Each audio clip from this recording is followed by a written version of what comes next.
the most important document for the owners of a company. But what goes in it? In this video, we will discuss what should a shareholders agreement include. Make sure to stay until the end of the video to find out the opposite. What should not be included in your shareholders agreement? If you're new, I'm Zoppi, an English qualified solicitor, and I help UK SMEs with their corporate and commercial legal needs.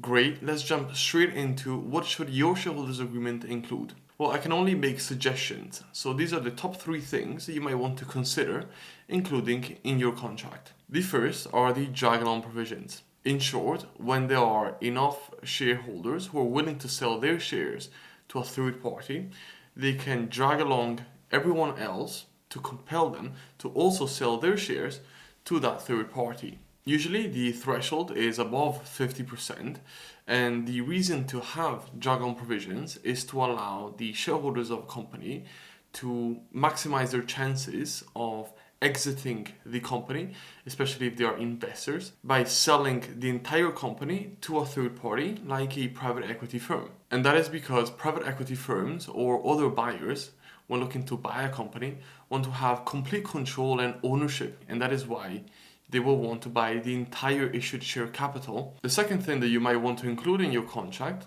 are tag-along provisions. Tag-along provisions are similar to drag-along provisions, but they are in favor of the minority shareholder. In short, this is how tag-along provisions work.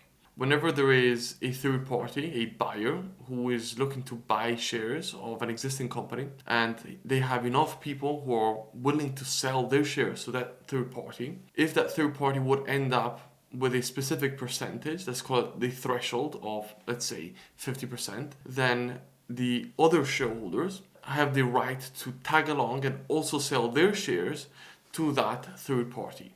The reason why minority shareholders want to benefit from tag-along provisions typically is because this buyer, who's going to end up having control over the company, might abuse their position against the minority shareholders. As a remedy, the minority shareholder can simply sell their shares at market value to that other party.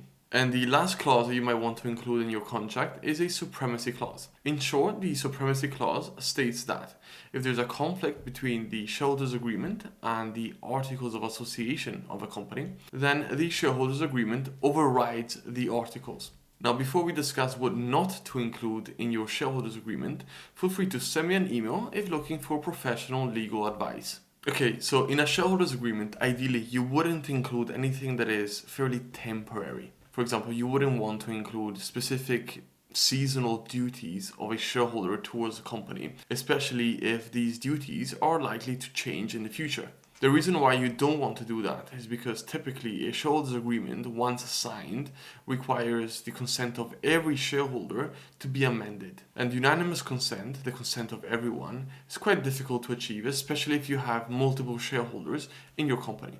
But before you go off and draft your shareholders agreement, make sure to learn and understand the real difference between a director and a shareholder when it comes to limited companies in the UK. To learn more about this difference, watch this video right here. Thanks for watching.